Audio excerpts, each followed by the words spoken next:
Good evening, friends. I'm Dr. Aajay Shah, bringing this another weekend live. We have had a few great lives this weekend, and I'm ending this evening with another great live.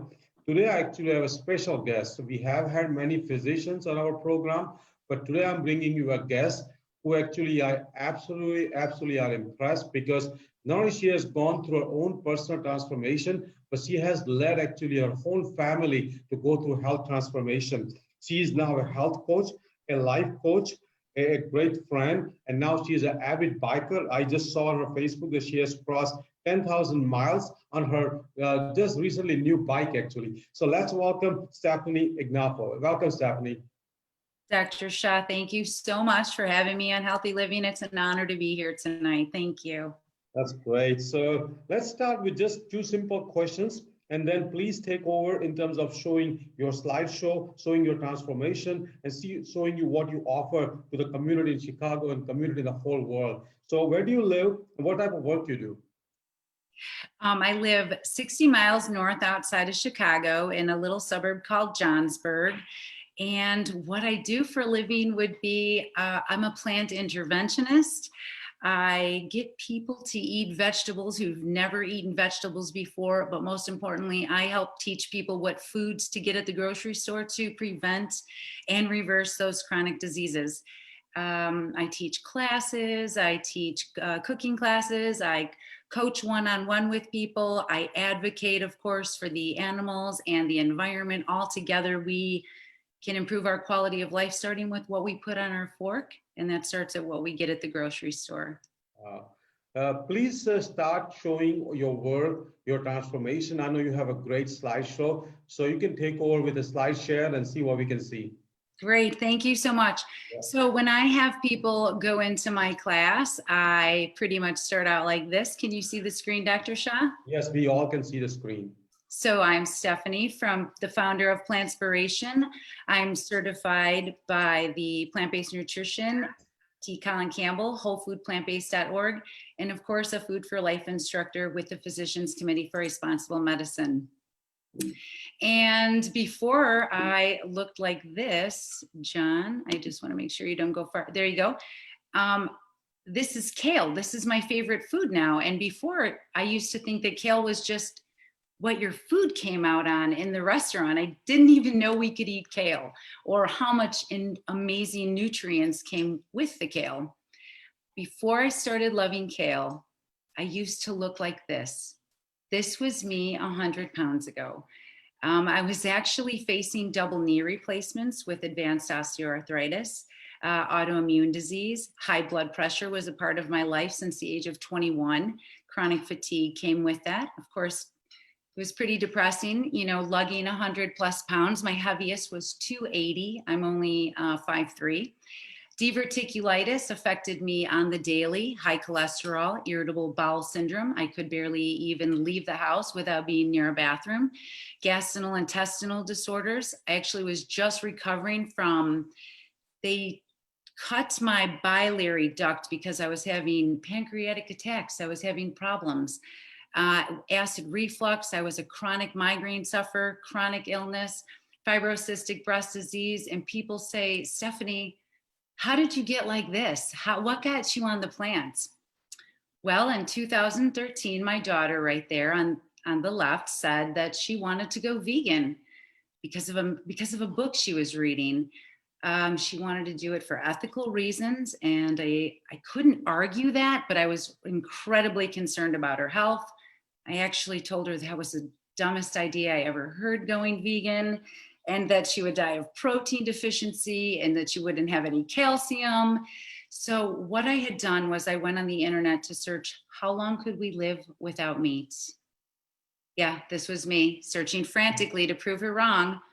And what I found out was not only could we live without meat, we could thrive without it.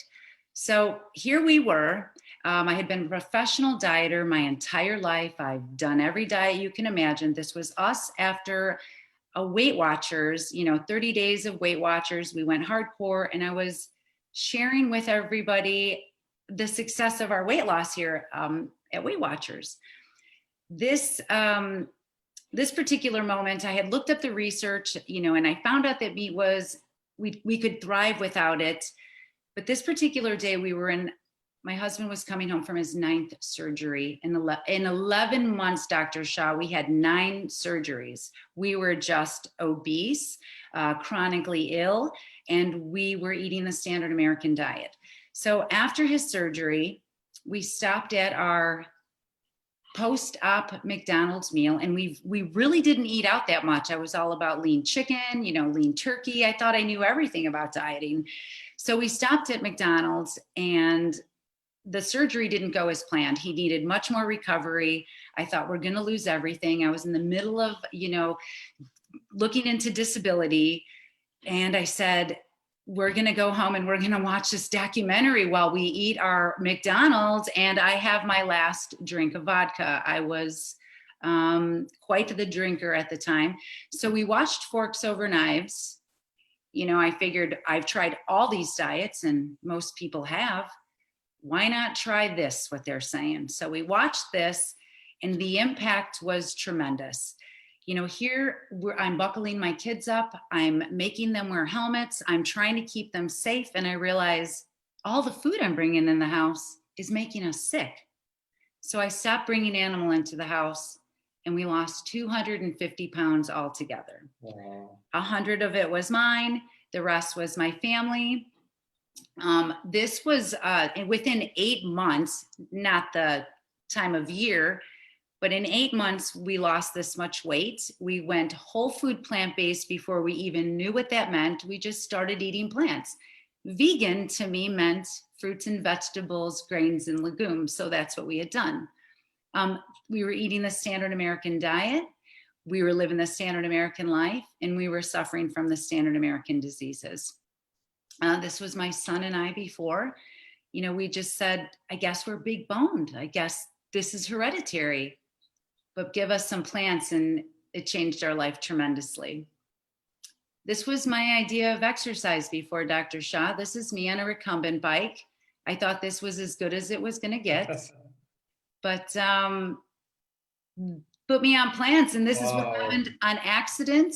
Okay. I listened to one of your YouTubes, and you talked about, the opportunity to exercise. This was me not even leaving the house, never been to a gym, never looked like that, didn't even know this was attainable. And one day John walked by and he said, have you seen yourself? And I said, no, I haven't. And this is the picture he took, and I still can't believe it to this day. Yeah. I got shredded on accident.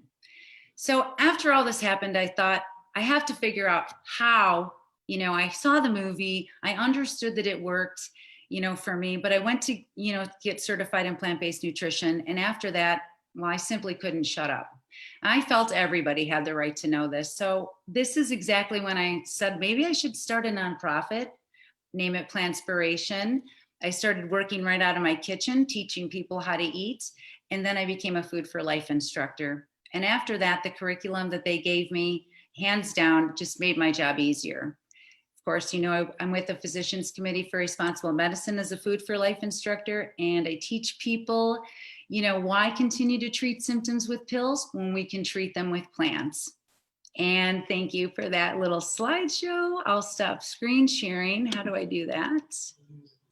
Stop share. And that's how I got here today.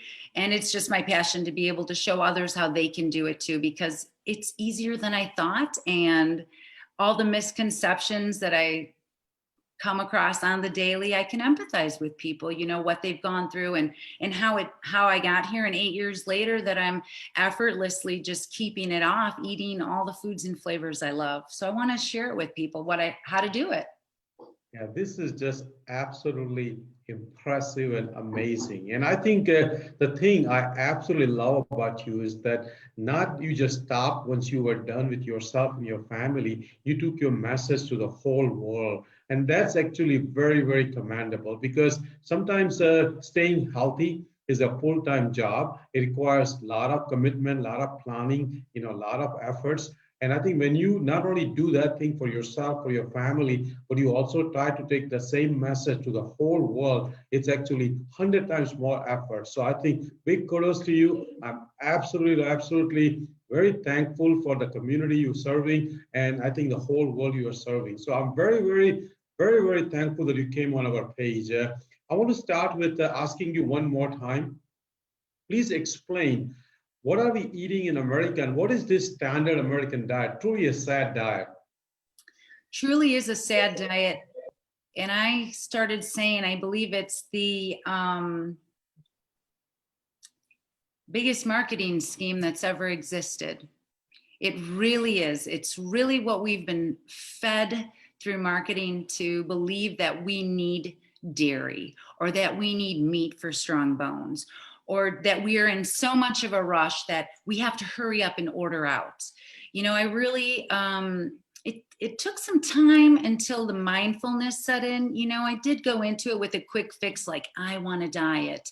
And then I soon couldn't use the word diet. It was truly a lifestyle. And with it came so much more mindfulness and empathy and understanding to what the standard American diet is. And today I see it as it's just eating yourself to death.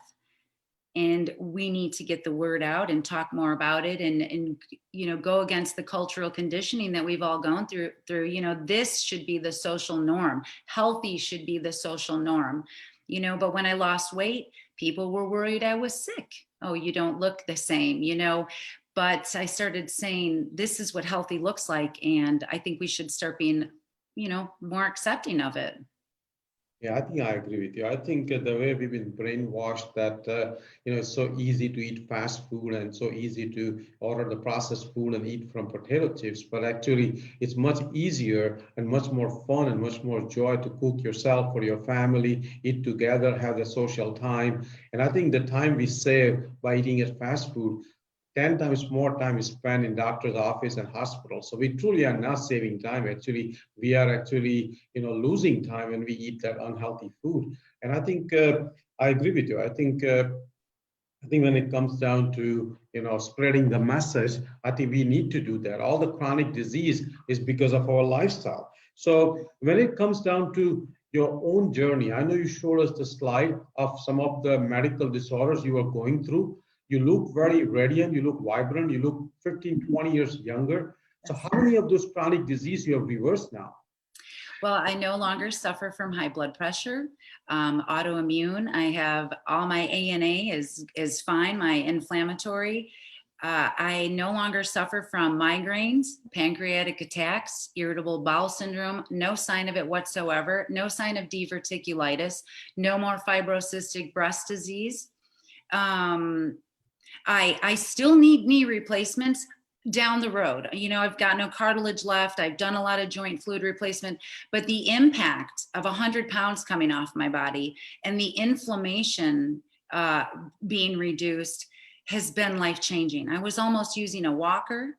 Only went up the stairs once a day. Now I'm biking about 20 miles a day. This is where I'm getting all my energy and where I just want to keep going all day long. It's just, I feel like I have a new life. I want to travel. I want to do things. I want to see places. I just started living Dr. Shah. And this is what I want to show people is, you know, I'm going to be 50 in 7 months, 8 months. I'm counting down because truly I'm that excited when I didn't think I could live to 50. 8 years ago. I didn't think I'd be here. I failed my last stress test before one of my surgeries. And I thought, this is it, I'm a goner. Now look, no, I think people need to see that this is possible. I've never been this weight. I was never this size. This is from eating a whole food plant-based diet, plain and simple. Wow, this is just such an impressive results because many of those chronic disease are actually considered a lifelong disease. And I think many doctors actually believe themselves, even doctors, that these diseases are irreversible. And many times they actually don't even give their patients hope that they can change. And I think many times the change has to come from within. And I think you took up the charge and now you have reversed almost all the chronic disease you are going through. And imagine if you did not do that, like you said, in 8 years, you know, a lot worse outcomes could have happened. You know, I think that's just a message to all of our viewers, all of our listeners, to all the communities, all the world, that if you take the charge, if you make some simple changes with whole food, plant-based, no oil eating, and some regular exercise, sleep, and other healthy lifestyle, you can actually reverse most of the chronic disease and live very long and very healthy, have a lot of productive years, a lot of ambitions, a lot of family time. So I think this is a great message to everyone who wants to start this kind of change. I mean, and if you can do it, if I can do it, everyone can do it. We all, we did it at a little bit, when I did it, I was 55 years old. So I lost 50 pounds. And I think that so it's doable at any age. So please tell us about, I saw your family pictures. Please tell us the health of your family. I saw your husband before he was setting up the live. He looks great now. He looks, again, 15 years younger. So how about your husband and your kids? How are they doing with their health? Well, we all bought bikes. It wasn't just me. We bought 5 bikes for all of us. My husband and I do ride the most, but everybody started getting more athletic. They started getting more fit. Their energy changed. They slept better. At the time, they were all still in high school. So they just stuck with it, and they noticed their skin was better. They were physically seeing the improvements. Here's mom, going through Weight Watchers and Slim Fast and Jenny Craig. They've watched me do it all. And, they've kind of adopted those habits that I taught them with dieting all the time and the low fat milk and the low fat cheese. So they were doing it with me once again, but this time they were actually seeing a difference. Wow, the weight was actually coming off. My son, he was obese his whole life. We thought that this was just big boned, hereditary. He was picked on. Nobody wants to be overweight. Nobody wants to have acne. Nobody wants to be aching at 16 years old in school. But this dramatically changed our life. And it was wonderful that we all had that support together saying, wow, we're doing it. Wow, we're doing it. And Dr. Shah, I say we ate our plants off. Like we just ate so many plants. And like you said, it was more cuisines, it was more flavors. And at first, it did start off with like carrots and hummus, and we didn't know what we were doing. 8 years ago, there wasn't fake meats, there wasn't fake cheeses. So we just kept going on the internet and modifying stuff and learning, and it just got better and better. It just got better and better. And that's what I tell people. Start off nice and easy, but it does just more. I did not know these cuisines existed. I feel like a world-renowned chef being able to make dal one night and sushi another night. It's fantastic. I think other thing I really have to comment is that when a parent starts this lifestyle movement and journey herself or himself, and when the whole family jumps on, I mean, the benefits are just exponential. I mean, it becomes almost like a healthy competition within the family. I wish more parents start this thing, because childhood obesity is a major issue, and I think many times those issues happen because of the lifestyle of the whole family. I think obesity doesn't run in genes; it runs in our lifestyle. I mean, I think I made many times jokes that obese family have obese pets, and I mean we are not sharing genes with them. So I agree with you. I think obviously family. So I think that again is a very commendable that you did it for the whole family, and I think you were the role model. I think you led a whole crusade of healthy lifestyle, and I think everybody just followed you. So you truly are a leader in a way, that sense that you led the whole family. So please tell us, when we talk about this whole food, plant-based, no oil eating or nutrition, what does it mean? Like when people say whole food, plant-based, what are we talking? Are we talking about vegetables and fruits and beans and grains and lentils and beans? What are we talking about? We're talking about the whole food intact: grains, legumes, beans, fruits, vegetables, some nuts and seeds. And what I say about the plants is we can literally make anything. Anything can come from just those ingredients. We started cooking no oil right from the get-go. We just eliminated it. Later, I learned, the importance of that, but just baking the vegetables, we started really enjoying the natural flavors.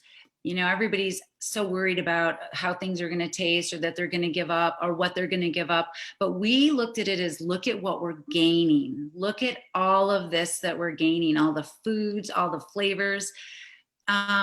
I know people, I'm glad to be here for people because at first there wasn't anybody around to help us with that transition or what do we eat or how do we start. I know right where to send people based on what their cuisine is, their foods, their flavors.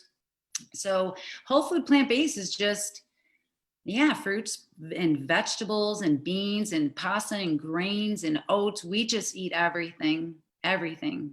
I think I agree with you. I think many people don't realize because when they think about somebody being a vegan, they actually think of like 4 or 5 items on their salad plate. But actually, there are 300,000 edible plants, 300,000. And when we look at those animal products, there are no more than 10 products we eat. I mean, we eat red meat, we eat chicken, we eat fish, we eat turkey. I mean, we are eating maybe 10 different meat products versus plants. We have 300,000 different plant-based products. We have 18,000 beans, legumes, and lentils, 18,000. So, I mean, we can never run out of options and choices and different tastes. Even if we eat one thing at a time, they will go on for 2, 3 years before we have to repeat it. So, people said that vegan is boring. Actually, vegan is more exciting and more tasty and more variety. I think it's just an industry just tells you that being vegan is boring. It's not actually. So that brings the question. Many people, including our personal trainer, he always asks me that, Dr. Shah, where do you get your protein if you are vegan? And I'm sure a lot of your new clients ask you that, am I going to get enough protein? So what are your views on that? Well, first of all, I'm very empathetic to the question because I myself was so concerned about protein. So I know that's a legitimate question for people. They don't realize that all plants contain protein. And we are obsessed in America with protein. Nobody is protein deficient. I'm still here 8 years later. I've never gotten so shredded. All protein comes from plants. And if we just keep reminding people that that's the best part, I don't take protein powders. I don't, eat protein in excess. I believe it's 46 grams average for women, 56 grams for men, 6 to 10% of our calories need to be, from protein. I really don't make it. I tell people I answer your question, but we won't even need to bring it up. We'll get plenty of it eating that balanced whole food plant-based diet with the rainbow and our beans. But protein is the least of my concerns over here. That's for sure. I eat like a gorilla. Wow. No, I think I agree with you. I think, and you actually clearly stated, even though I don't like to talk about macro ratio because we don't go to grocery store asking to give me 7% protein. So we should be eating whole food plant-based. But I agree, if somebody wants to know the true healthy macro ratio, the protein should be between 6 and 10%. I think a lot of people will say 10 to 15%, but I agree with you. And I believe in around 10% of protein. I think many of the blue zones like Okinawa, protein is about 9%. So I think I completely agree with you. So, that brings another next question that we talk about source of protein. Obviously, we are talking about whole food plant-based, but at the same time, animal protein has certain disadvantages and actually certain concerns. So what are your views on animal protein versus plant protein? Well, as I learned in my nutrition studies with T. Colin Campbell and the 20-year China study, what sticks out most to me is we can put animal protein on cancer cells and we can watch it grow, and we can put plant protein on those same cancer cells and we can turn that cancer gene off. We can shrink that tumor. So why would I put the problematic animal protein in us when I know how good that plant protein can be for us? Why promote the diseases when with each bite we can fight it? That's how I look at it. Each bite matters. It just does. We don't go, when we get in the car, we all buckle up and we don't take our seatbelt off halfway there. So I say stay safe all the time. All plant protein. No, I think I agree with you. I think, like we talked, protein should be 6 to 10%. And if you have a little bit more protein, plant protein is a lot more forgiving than animal protein. I think once you cross the animal protein anywhere from 15, 17%, the chance of cancer, from the mTOR pathway activation starts to go up so much that I agree. Animal protein should be avoided by all means. So that brings the most important nutrient, which I always consider that when my carnivore people ask me, where is your protein? I always ask them, where is your fiber? So what are your views on the fiber? Fiber's key. Fiber's my best friend. When I tell people, hey, check this out. We get in our car and we search for the best gas station, the best price. We put so much effort into what the fuel is that goes into our car. I said, what if we made each choice, where are we getting the most fiber? Are we getting the most fiber in this bite? Are we getting the most fiber in that bite? If we focus more on fiber, which is actually easy to get in a plant-based diet, which I'm sure most of your viewers know, animals don't contain fiber, dairy doesn't contain fiber, but we can get all the fiber we need. 40 grams a day minimum, I tell my clients, my patients, we need this fiber for a healthy gut biome, for a healthy digestive tract, to wash away the excess hormones. And, you know, I learned we send off more serotonin from our gut when it's healthy than we do from our brain. So right there, if that's what fiber does, fills us up, keeps us fuller longer, boosts our metabolism, increases our fat burning. Like, this is, fiber is the star of the plate. That's what we should be talking about. Yeah, I think I agree. I think I gave a small talk on fiber, and I said that only nutrient which can save the healthcare crisis in America is fiber. If we all eat 70 grams of fiber, this healthcare crisis, $3 trillion will come down to 200, $300 billion. I think fiber is like the marker of how our country is doing. Fiber is better than GDP actually. If you have a higher fiber, I think we are all healthier, we're all happier. So I think fiber is the most important nutrient. And like you said, it doesn't come from any animal products, including dairy. So I think we need to eat just more plant-based products. So Yeah. that brings the next questions that when we talk about whole food plant-based, there are some recommendations that we should be eating maybe a pound of vegetables, pound of raw vegetables, pound of cooked vegetables, maybe 2 cups of beans and certain nuts, certain seeds. Do you recommend your clients, like, are they going to weigh their food? Are they going to eat up to the satiety? I mean, when they start, are they making sure that they're getting enough vegetables and fruits? So what are your recommendations when you recommend how much vegetables and fruits to eat? Well, I have a really hard time getting people to start eating a lot of food. So I do say things like, eat 2 pounds of raw, eat 2 pounds of cooked. If you don't know what to eat, you can eat plants. And it's just, I just tell them, it varies per person. Sometimes I'm just lucky to get somebody to eat one vegetable, and we'll get to that. But I really encourage people to just start eating the fruits and vegetables. I don't worry too much about counting or weighing or measuring.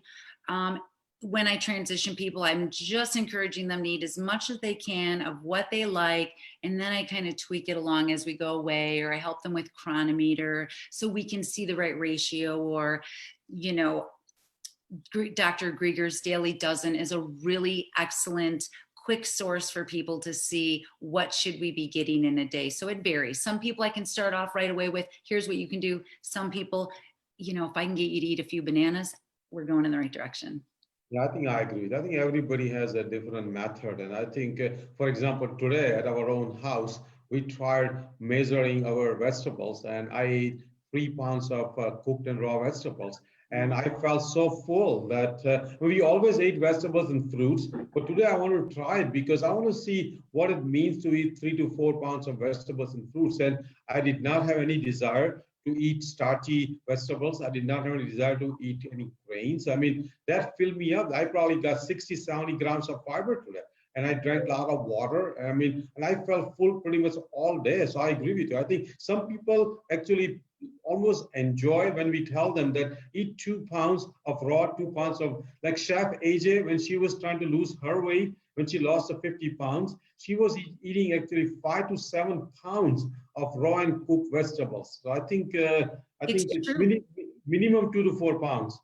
It's true. The more people, I have to tell people often, the more you eat, the more likely you are to lose weight. And that's just a concept I think in America, or most people on the standard American diet, we're so convinced we need to restrict, but it's really truly the opposite on this plant-based diet. You get to eat a lot of food. And if you love food, you'll love doing this. Yeah, that's an excellent point. That I think the advice about portion control, restricting yourself, starving yourself, staying hungry, all those advice may work for a week or two, but our bodies are designed to satisfy ourselves with food. Dopamine surge happens when we eat. We get satiety. We get, our hunger under control. So we are made to eat. We are made to eat. It's what we eat is the important. We cannot starve ourselves. And that's where this concept of caloric density comes in. So please explain us that what does the calorie density concept means and what kind of calorie density food we should be eating? Well, what I like to tell people to keep it simple is everybody likes a good deal when they go out shopping. They want the best deal on this. They like everything on sale. So I try to look at food like this. What are we getting the most calories, and that nutrient density in what foods? What are we getting the most of? Well, we know like sweet potatoes carry a tremendous amount. They're nutrient dense. They're loaded with nutrients. They're heavy. When we fill up on foods like that, it is like an energy drink kind of effect, especially to people who've never done this. They truly feel those nutrients getting into us. And our stomach has that lining, it's detecting those nutrients. So if we focus on those nutrient dense foods, greens, beans, legume, all those legumes, grains, fruits, vegetables, these are the foods that truly fill us up. Like you said, keep us satiated. When we are not hungry, we're less likely to overeat, eat the junk food, go for those unhealthy foods. So the more nutrient dense, the better you're going to feel in the long run, the quicker you're going to get healing your body. It's important to get those nourishing foods in. Yeah, I think I agree with that. I think, like you explained, I think stomach not only has those stress receptors, but it also has a nutrient receptors, even has a caloric receptor. So I think when we eat that low caloric dense food with a high amount of fiber and high amount of bulk, it stretches the stomach, satisfy the nutrient receptors and satisfies the caloric receptors. And I think we are all happy when we are all three satisfied. So I think we need to be eating, like you said, more nutrient per each calorie. Like Dr. Furman gave his equation, the H equals N over C, which is essentially nutrients over calories. So more nutrients, less calories. I think I agree with you. What are your views on nuts and seeds? I know some people said that if you're trying to lose weight, you should be avoiding nuts. Dr. Furman says we should be eating an ounce of nuts every day. We are actually avoiding nuts, both myself and my wife right now, because we both need to lose about 10 pounds. I gained 10 pounds back in the last 6 months or a year because of this COVID. But what are your views on nuts and seeds? I think my views are similar to yours. I think they're great. I think that, we need to have them. But when I'm helping people lose weight and if I want to keep it off, I keep those nuts and seeds to a minimum. Sure, they're great. Sure, we can have them. But I tell people this is a low fat, not a no fat. So I like making a little bit of cashew cream on occasion or a cashew, Parmesan cheese. I throw flax seeds, in my smoothie, for instance, but they're not the center of my plate. I take every bite seriously and I want to get more nutrients in, nutrient dense foods, not so much fat. So yeah, I know when people say their scale isn't moving, the first thing is they're either not eating enough or they're getting those nuts and seeds and avocados in. So I tell them, put those on the side. We'll get to those. Let's get that weight off. And you won't be thinking of those every day anymore. I'm in the same thinking that if you're trying to lose weight, in a serious manner, maybe avoid the nuts and avocado for time being. Once you get to your ideal body weight, maybe you can introduce small amount of both of them. I agree with you. That's what I believe also. So that brings the next question that I know you've been helping a lot of clients, a lot of patients, a lot of customers about losing weight in a healthy way. Yeah. Many people want to have that question answered tonight, and that's what are some of your tricks, including nutrition, including exercise, sleep, drinking water, meditation, because all those things are intertwined when it comes down to weight loss. Because if somebody is stressed out, somebody is emotionally not happy, not doing well, they will be eating a lot of junk food. So what are some of the things you advise your clients when they ask you about weight loss? Absolutely, the 6 pillars matter. Nutrition comes first, exercise comes when we start feeling better, sleeping absolutely matters, no alcohol, stress management, and who we hang around with. This all has a role in the weight loss. If you don't have that support from your friends and family, you know what I mean, that could inhibit it. So first of all, for weight loss tricks, we have to take the animal off the plate, and we have to make fiber the star. Fuel up on fiber, fiber, fiber. That's going to keep us fuller longer. Studies have shown that it increases our metabolism. It helps us burn a little bit faster. Skip those fatty foods, like you said. If we want to lose weight, let's be real. Once we take the nutrients and the fiber out of the olives, out of the vegetables, out of the coconut, we're left with 100% fat. So leave those fatty foods aside. Focus on that fiber. And don't forget to focus on a little low glycemic, between a white rice or a brown rice. If you're looking to lose weight, I'm going to tell you, stay low glycemic. It keeps your blood sugar level. It helps you make healthier choices, and it gets you burning more calories. Then we'll get moving. Then I get people exercising. Quick tips, preloading. Water. It really is a blessing to have some water. 2 cups of water, even cold water, are proven to burn more calories, boost your metabolism. Things like, you guys, apple cider vinegar. It truly does bring on that, what is it, AMPK? APK, yeah. So I'm not an expert in this subject. I just know how to get people to lose weight, but I've read that and I've seen it. If we are eating that vinegar, it truly gets that going. Like an exercise, it helps burn fat. And when they take people off of the vinegar, the weight loss stops. So that's a little tip. Things like putting a 1/4 teaspoon of cumin or garlic. These seasonings truly do improve weight loss. So if we're getting down to the nitty gritty, eat the plants, and then we can even use these little tips. Eating an apple, for instance, an hour before a meal is like negative calorie loading. We've eaten that food now, and then we go to eat our pasta an hour later. I probably am not going to eat all of it because I've just had all that fiber in that apple. So those little tips and tricks, that they really, really work. So, and the number one thing, drinking the water and eating the plants. As soon as we start restricting, I like to tell people, if we put a couple twigs in a fire, how long is it going to burn? Not very long. But if we put a log in a fire, boy, that sucker's going to burn all night long. So that's how we have to look at that food, that nutrient dense, high quality food. That's our log. That's our fuel. And we need carbs.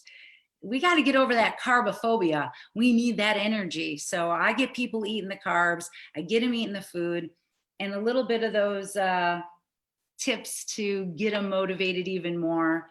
It gets them out there exercising, and it just keeps going. Yeah, I think I agree. I think all those are great tips. And I think I like the way you describe the preloading. I think preloading concept is so important. Many of us don't realize that simple habit of drinking a glass of water an hour before, half an hour before, just having an apple half an hour before, like you said, is a negative calorie actually. And I think those, or just eating a salad half an hour before, 15 minutes before. I think plus, like you said, I think some of the tricks about with apple cider vinegar, exercise, sleep, relationships, stress management, all those things, all 6 pillars are important. And that's what I think, to be honest with you, we need a person like you who has become now a health coach, because many times, a lot of people, a lot of patients will go to a nutritionist. And nutritionists, obviously, with all good intentions, have great knowledge about nutrition, what to eat. But many times, they're not very well versed with the life coaching and health coaching, because nutritionists may not be able to talk a lot of things about sleep or relationship or exercise, because they're not trained to do that. And I think a person like you who has gone through certification as a life coach, actually in a comprehensive approach instead of just eating, because every pillar exponentially raises the value of each other. I mean, they all are important. Nutrition is the most important, but all other 5 pillars are, almost as important. So I think that's why we need definitely life coach, like you actually. So, that brings my next question is that we talk a little bit about animal products. Let's talk a little bit about dairy. I think there's a recent, evidence that a woman who drinks a cup or two, a glass or two of dairy or milk actually has a much higher chance of breast cancer. I sincerely think dairy is not necessary for any person, particularly not for women. And even men, because prostate cancer is an issue with dairy also. So what are your thoughts on dairy?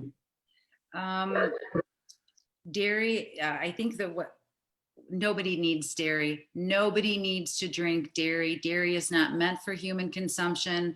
I believe giving up dairy is no different than giving up a cigarette at this point. It's just not healthful to our body. I think we've been misinformed by society and marketing. Dairy is not giving any nourishment to our body that we can't get from plants. Skip the middleman or the middle cow and just go for the plants. We are absorbing it better from a plant, the sources of calcium, the sources of nutrients that we need. So the role in dairy should be dump it down the drain and don't buy it anymore. I think I agree. I think dairy needs to go. I think including, like you said, calcium, we can get it from plants, we can get it from fortified soy milk. And I mean, there are so many substitutes available now, which are much more healthier. And I think, fortunately, the dairy consumption has gone down over the last 2 years. So I think we are in the right direction. What are your views on this meat substitutes, and we call them the fake meats? I think sometimes I don't mind them as a transition food, because they taste almost same, and maybe it's better to go away from animal products for environment, for animal suffering. But I think in terms of the health, those meat substitutes are probably as unhealthy as meat. So what are your views on that? Well, my job is to save as many lives as possible, and when that comes to people, animals, and the planet, depending on the person, Dr. Shah, I'm gonna encourage sometimes some of those fake meats. Some people just need a little bit of push over that line. And then I can clean it up for them afterwards once they realize they can live without it. But they are not health foods. They're just not something that's nourishing our body. So are they good for the animals and for the planet? Yes. But when I'm helping people prevent and reverse their diseases, I'm helping them pick out those whole foods that have not been processed, that have not been stripped of those nutrients and those vital minerals that we so desperately need. So there's a time and a place for them, but when it comes to health, I skip the fake meats. I mean, maybe some soy curls, stuff like that, but any of that oil processed, there's a time and a place for it. I think my wife actually has a great recipe how to make those bean burgers at home. And I think I never had a beef burger. I never had a meat burger, obviously, in my life. But I think the way I understand, some of our friends have tasted it, and they feel like, they're as good as those fake meats or even real meats. So I think you can make your bean burgers at home, which will be without any oil, without any processed food, and it could be as tasty and as chewy as a real meat or a fake meat. So just make your own bean burgers at home. So I agree with you. Sweet potatoes, black beans, and oats. You've got yourself a burger, cheaper, most of the fibers right there. I mean, this is nutrient dense right there. I agree with you. So that brings another question, that you took your family on the ride with you very successfully. Many families struggle because many times one of the person wants to do it, maybe the spouse or partner is not ready, maybe the kids are not ready. So how would you advise if a person wants to do it, but if the family is not ready to make that healthy lifestyle change, including whole food, plant-based lifestyle? I'm pretty straightforward with this. When the kids are younger, they may not have wanted to put the helmet on. They may not have wanted to put their seatbelt on. But as a parent, we knew that that was the safest thing for them to do.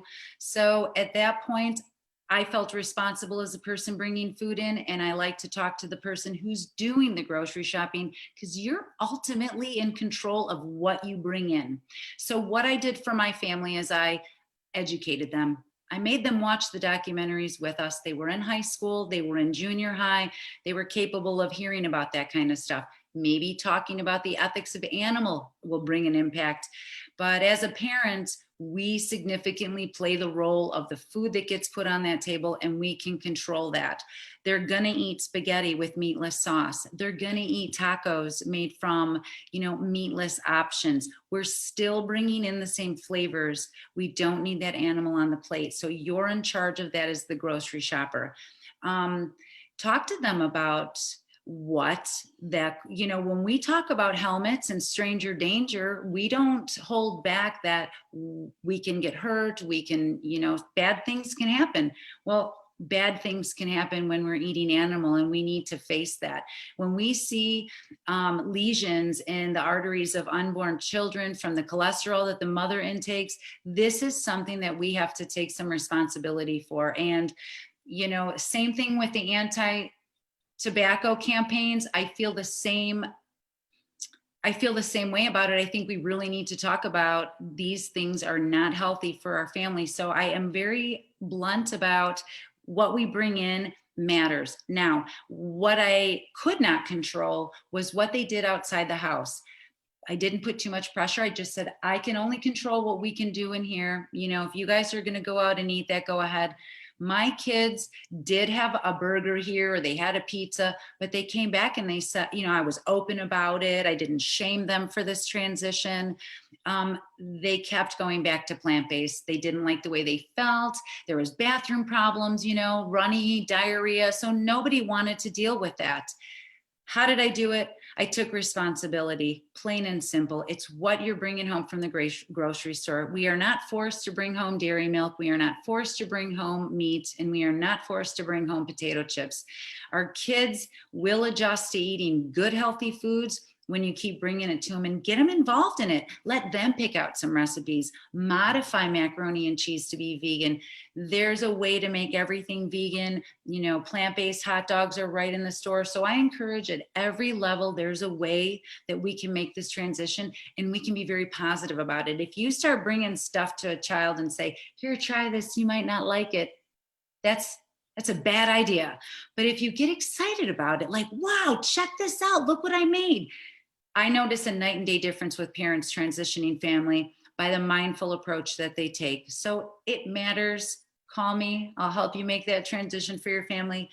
But the things that they're going to gain from this, my kids wanted to see me around a little longer, that matters when we bring those issues to the forefront. So I think being honest and educating them and taking control of what we bring home, be the leader, be the role model, show them how we do it.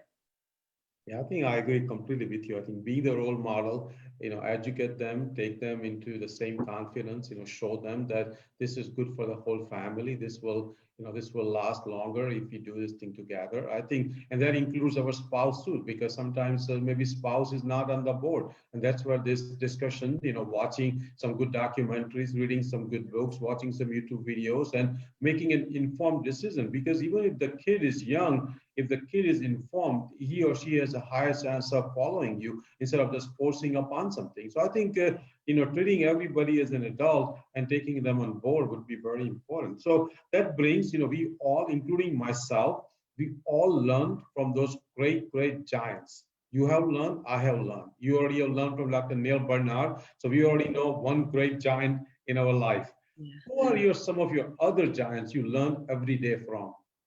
Well, T. Colin Campbell, Dr. Esselstyn, of course, Dr. Neil Barnard, Ornish, McDougall, Pritkin. I love Dr. Brooke Goldner, Garth David, all of them. Just grateful for some of these doctors who have led the way with getting the information out, like yourself, Dr. Shah. It's one thing for me to say to people, hey, you can eat plants to prevent and reverse disease. But when it's coming from a doctor, all of you, I'm grateful for. You're helping me do my job when you're advocating the same thing. So, yeah, I think it's just important. I'll tell you, the feelings are very mutual. And to be frank with you, many physicians, I hate to put physicians down, I'm myself a cardiologist, but many physicians actually have failed our society. They have become the agent of industry. They write more pills than they talk about nutrition. They do more surgeries and procedures than the advice about losing weight and not doing the knee replacement. So I think we need to bring them on board. Maybe they are ill-informed. Maybe they did not have enough education. Maybe their intentions are slightly in the wrong place right now.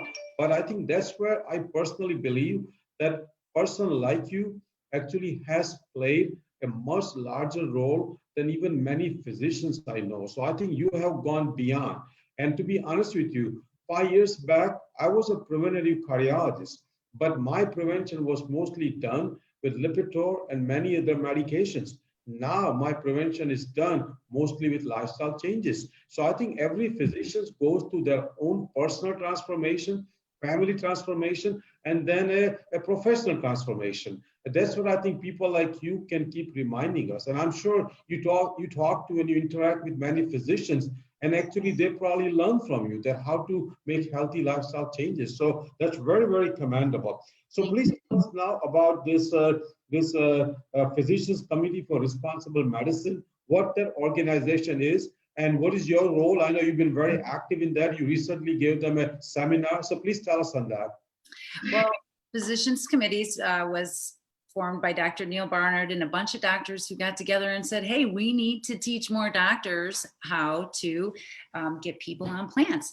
In 2001, I can't believe this, I just realized 20 years Physicians Committee has had the Food for Life program, which is an award-winning evidence-based program that has been proven to prevent and reverse disease, starting with the cancer project they have. So being a Food for Life instructor, only 10% are accepted into the program with all the applications worldwide. So a big hats off to all my fellow Food for Life instructors. We were truly vetted from the Physicians Committee to be able to teach these programs in hospitals. I can teach doctors, I can teach dietitians and nutritionists from programs like the Cancer Project, you know, the Kickstart program, Kids program, Diabetes program, Heart Disease program. There's also the new Body and Balance. I mean, we're talking about stuff like infertility, PCOS, endometriosis, thyroid disease, hot flashes, things that nobody really is putting together the correlation of, you know, what foods are doing to affect us. So all of these things are available for being a Food for Life instructor. I can bring this nutrition education program back to the community and teach people exactly how to do it. Wow, that's great. Yeah, I'm very proud of you. So please tell us now your website, your Facebook page, your professional page, and your online program. And is it meant for the whole country or is it limited to Illinois? I want to help save lives all over the world, Dr. Shah. So my I started a nonprofit called Plantspiration. Plantspiration.org is where you can find me. I have weekly classes, which I teach the Food for Life classes. I've taught over 50 classes each week. I'm bringing this evidence-based award-winning program. I've started a membership program where if you sign up with a small tax-deductible donation, 50% off classes, private membership group where everybody's going whole food, plant-based, and inspiring together. We've got one time a month, we talk to a Q&A with Dr. Garg. And then I do one-on-one coaching and even VIP sessions where even virtually now I come into your house, I teach you how to cook, grocery shop, go through your pantry. I want to be able to be the plant interventionist people need. Not everybody knows how, but I want to bring them the tools and the tips and show them exactly hands-on how to do it. Some people need help. Some people can do it on their own and some people need help. And I just kind of know how to go in and understand how families are eating and living and help them transition as best as they can to get feeling good fast. Well, I think your program definitely is a great program. I've seen the results. Dr. Gaur talks about you all the time. And I think we need more people like you because your service is not only very cost effective, not only they're very comprehensive, but they are so personalized and they are so much with compassion and passion that I think the results are pretty much, in my opinion, guaranteed. So I think more and more Americans should sign up with you. I'm going to recommend many of our followers and viewers to sign up with you. I'm going to actually looking into my own patients to sign up with you. But I mean, you've been a great gift to the whole healthy lifestyle, whole food plant-based movement. So I'm glad you came to our side, from dark side. And I think I really, really wish you the well. You're always positive. You're always smiling. You look great. I see you on the bike. I saw you today, actually. So this is just a great, great feeling. So have a great evening, and we'll meet again in a few months. Thank you. It was an honor, Dr. Shah. Thank you very much. I encourage everybody to eat their plants off. They'll be on the bike too. Thank you for having me. What an honor. Yeah, thank you.